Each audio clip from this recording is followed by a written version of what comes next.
సిద్దిపేట జిల్లా హుస్నాబాద్ కాంగ్రెస్ పార్టీ కార్యాలయంలో దివంగత మాజీ ముఖ్యమంత్రి వైఎస్ రాజశేఖర రెడ్డి వర్ధంతి సందర్భంగా ఆయన చిత్రపటానికి పూలమాల వేసి నివాళులర్పించిన మంత్రి పొన్నం ప్రభాకర్ ఉమ్మడి ఆంధ్రప్రదేశ్లో రాష్ట్ర అభివృద్ధికి కాంగ్రెస్ పార్టీ బలోపేతానికి కార్యకర్తలకు అన్ని రకాలుగా అవకాశాలు ఇవ్వడానికి వారు చూపెట్టిన చొరవకు వారిచ్చిన మార్గదర్శకత్వానికి వైఎస్కు నివాళులు అర్పిస్తూ ఆత్మకు శాంతి చేకూరాలని ప్రార్థించినట్లు తెలిపారు.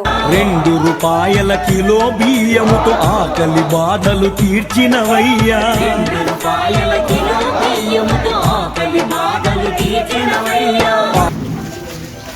దివంగత మాజీ ముఖ్యమంత్రి రాజశేఖర రెడ్డి గారి వర్ధంతి సందర్భంగా వారికి హుస్నాబాద్ కాంగ్రెస్ పార్టీ పక్షాన ఘనంగా నివాళులర్పిస్తూ వారు ఆనాడు ఉమ్మడి ఆంధ్రప్రదేశ్లో రాష్ట్ర అభివృద్ధికి సంబంధించి కానీ కాంగ్రెస్ పార్టీ బలోపేతానికి కానీ కార్యకర్తలకు అన్ని రకాలుగా అవకాశాలు ఇచ్చే విషయం లోపల వారు చూపెట్టినటువంటి చొరవకు వారు ఇచ్చిన మార్గదర్శకత్వానికి సందర్భంగా వారికి హృదయపూర్వకంగా నివాళులర్పిస్తూ వారి ఆత్మకు శాంతి చేకూరాలని ప్రార్థిస్తారు.